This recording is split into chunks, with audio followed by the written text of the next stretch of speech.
प्रकाश आंबेडकर आणि महाविकास आघाडीतील जागा वाटपाचा तिढा सोडवण्यासाठी आता काँग्रेसने पुढाकार घेतलाय आणि आंबेडकर यांना काँग्रेसच्या कोट्यातून अतिरिक्त 2 जागा देण्याची तयारी काँग्रेसने केल्याचं समजतं। तसा प्रस्ताव काँग्रेसने महाविकास आघाडीतल्या घटक पक्षांना दिला आहे।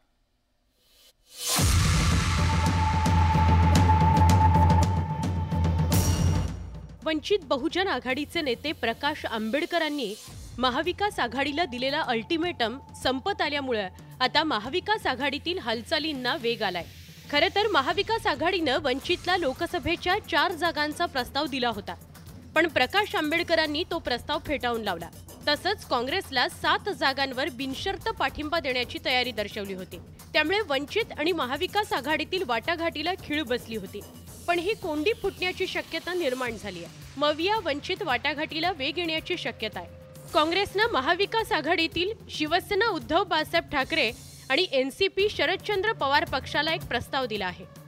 काँग्रेस पक्षाने ऑलरेडी जो अलायन्स मधला जो विषय होता, काँग्रेस पक्षाने ऑलरेडी पुढाकार घेऊन पवार साहेबांना उद्धव ठाकरे साहेबांकडे प्रस्ताव दिलेला आहे आणि त्या पद्धतीची एक तयारी व्हावी आणि सगळं अलायन्स सोबत राहावं अशी इच्छा काँग्रेस पक्षाची आहे। पण जर 6 जागांचा प्रस्ताव महाविकास आघाडीने दिला तर तो काँग्रेसला मान्य असेल का? बिलकुल मान्य।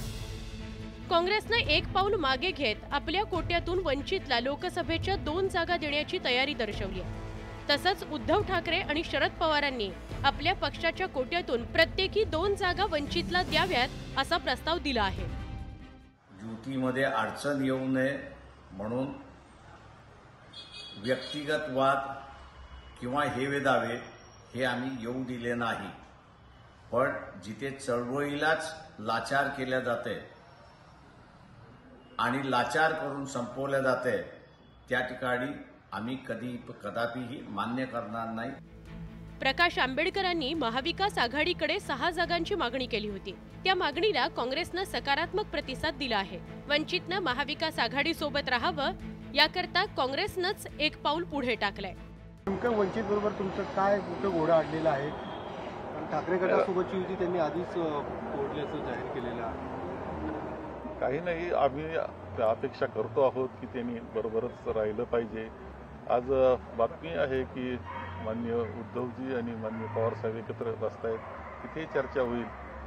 ते उद्या त्यांच्याबरोबर समिती सुद्धा आम्ही जाऊ, चर्चा करून काही गोष्टी अशा काय अडचण आहे कशी दूर करता येईल हा प्रयत्न आमचा राहणार आहे। वंचित आमच्याबरोबर राहिली पाहिजे याकरता मनापासून प्रयत्न आमचे आहेत। माननीय बाळासाहेब आंबेडकर हे सन्माननीय नेते आहेत, त्यांच्याशी आमची अनेकदा चर्चा झाली।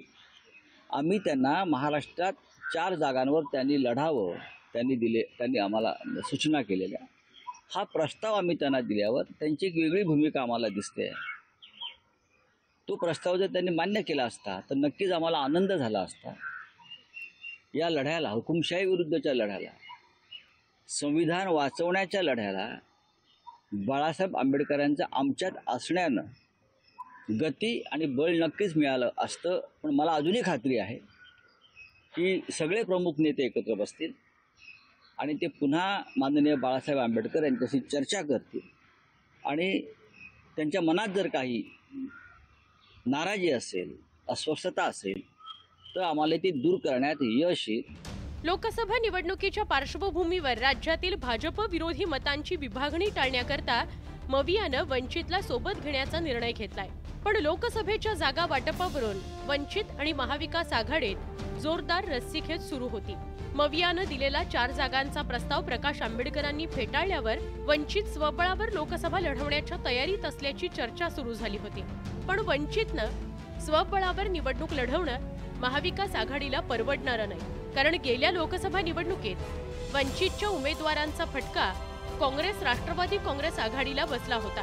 तो अनुभव पाहता वंचितच्या नागदुर्या काढण्याची वेळ मवियावर आली आहे। Bureau report, news 18 Lokmat.